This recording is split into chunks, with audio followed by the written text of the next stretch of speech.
This happens more often than you realize. Stay tuned because this incredible story happened to Walter in La Pampa and will leave you speechless. Welcome, friends. Thanks for joining me. Let's start this new episode.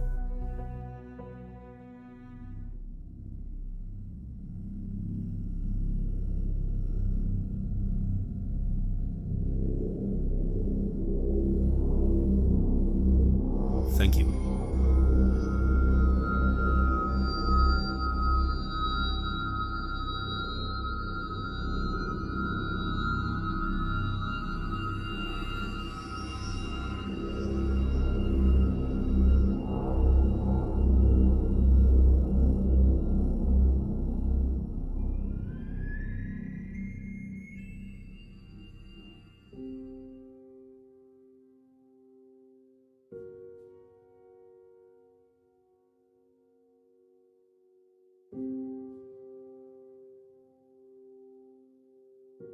A few years ago, I was working as a photographer for the hunting and fishing magazine Wildlife. I'm sure many of you know which one it is.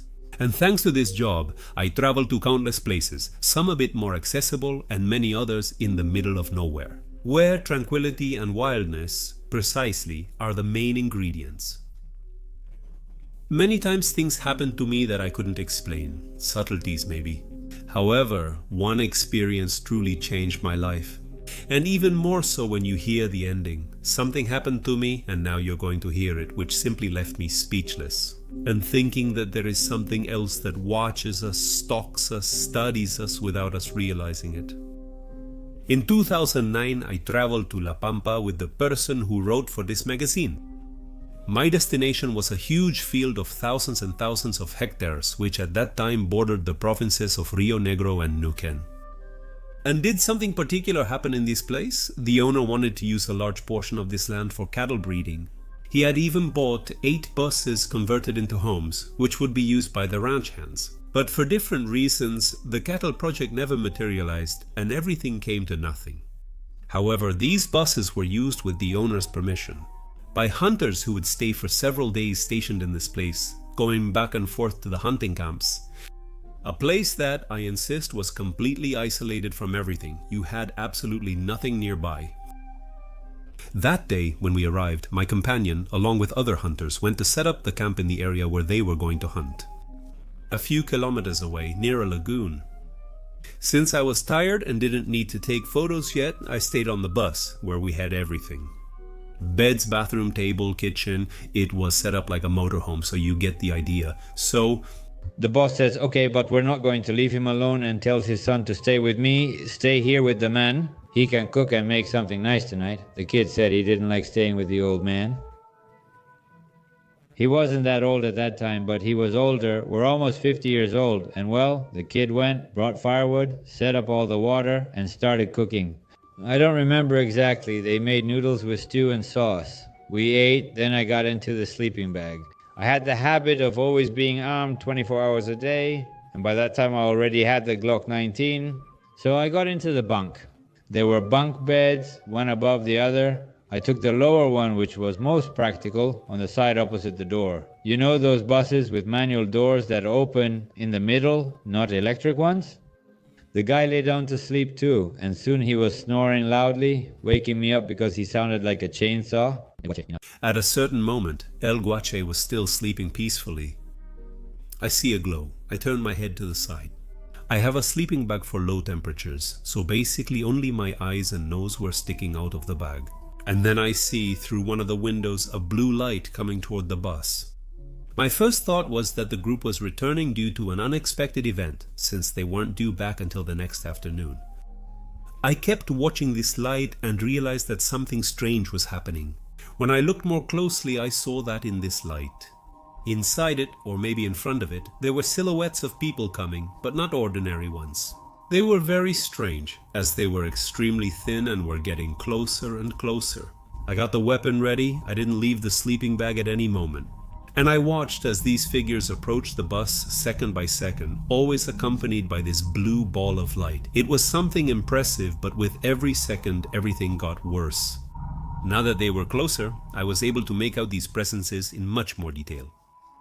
When they got closer, they were gray beings, about 1 meter 20, 1 meter 25 tall. Very thin with very big heads, like an upside down onion, like a green onion, really big heads and skinny bodies. There were three of them and a blue light behind them, which filled the entire width of the bus. That is, the bus I was on must have been 7 or 8 meters long. Well, the light was 7 or 8 meters wide, plus 3 or 4 meters high. I couldn't tell if it was a solid metallic object or just a light. It looked like something blue, like a blue flame. But you couldn't see what was inside or anything. As they stop at the door, it opens automatically without any contact. I half closed my eyes, pretending to sleep while aiming my weapon that way, without knowing if this would be effective or not. Of course, but it was the only defense I had. The strangest thing was that they didn't even look at me. None of them came closer or looked in my direction. The three went directly to the sleeping young man, the ranch owner's son, who, by the way, wasn't waking up. And let me make it clear that neither the blue light nor these beings made a single sound, and they moved with a smoothness that made us notice them beyond just seeing them. Of course, they stayed there for a few seconds until something happened that terrified me. This guy got out of his sleeping bag and stood up alone, but there's an important detail. He never opened his eyes as if sleepwalking or hypnotized. Two of these beings grab him, one by each shoulder, and they leave the bus. They approach this blue sphere and go inside. It looked like they were passing through water. That's how it felt when I saw them enter the blue light. After that, I didn't see them anymore, and the light seemed to implode. It went out quickly from the outside in just a second. Another important point to know is that this young man, when he got out of the sleeping bag, was wearing a t-shirt, underwear, and was barefoot, when the temperature outside was about 3 or 4 degrees below zero. At that moment, I admit I was afraid and a bit desperate, unsure what to do.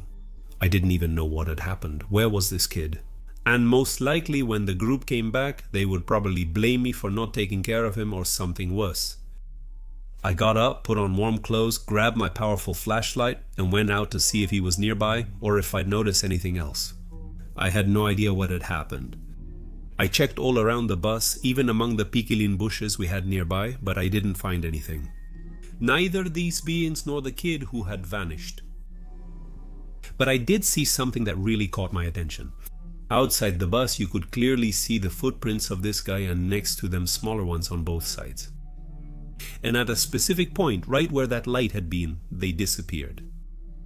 This proved what I saw happened exactly as I remembered, but I was worried since I didn't know how to explain it. So the father would believe me without thinking badly of me. I looked at the clock and it was 3:15 in the morning. I boarded the bus, added firewood to the stove, and reheated some coffee we'd made. I honestly didn't know what to do. About 2 minutes later, while I was drinking my coffee, I saw the same blue light again in the distance, approaching the bus. I immediately turned off my headlamp, quickly got into my sleeping bag, gripping my weapon, and waited. I imagined that now, without a doubt, they were coming for me, and at the very least, I would try to defend myself. Do you know what happened? The exact same thing as before happened again. They approached, the door opened on its own, and they entered, but this time it wasn't just the three of them. Walking with them was the son of the owner of the ranch. He still had his eyes closed, and once inside, they accompanied him, holding him by the shoulders as before. And totally, he just got into his sleeping bag, just like he had lain down before all of this. They leave the kid there, lying in the same position he was in. They put him inside the sleeping bag. Actually, the kid gets into the sleeping bag by himself. And they turn around. Now here's where I got lucky on. They walked right past without even looking at me. One of them, likely realizing something was happening, simply turned and left. And he touched the coffee cup I had been drinking from. He had 4 fingers on his hands, not 5. I saw clearly how they only had 4 fingers, which worked like a kind of clamp. One of them, the one who touched the coffee cup, walked a bit inside the bus, a few steps. He was very close to me, then he went over to the other 2. And they left. They walked up to the blue sphere of light, got inside, and again it disappeared in a fraction of a second. I waited a few minutes, but when nothing happened, I left the bag to check on the kid. Look, it was really hard for me to wake him up until at one point he finally reacted. He was angry because I had woken him up and didn't understand anything. I asked him how he was, if anything hurt, but he had no idea what had happened or why I was asking him all this. He didn't remember at all going out. He didn't even remember waking up, so he didn't believe me and told me I must have dreamed it. I was certain of what I saw and later confirmed it with the same young man. I was so nervous that I had another coffee, and after a while I went to bed. We woke up in the morning, and the first thing I see is this guy looking at me with a confused face saying that something had happened, and that maybe I was right. Because when he got out of the sleeping bag, his feet were all muddy. Of course it was possible since he got off the bus barefoot, as I mentioned earlier. But not only that, through all this, I stayed quiet and let him draw his own conclusions to see if he remembered anything or not. And the only thing he thought was that maybe he was sleepwalking and didn't know it. He just laughed about what had happened. At one point he scratched his head and asked me to check it because he felt a rash or something similar.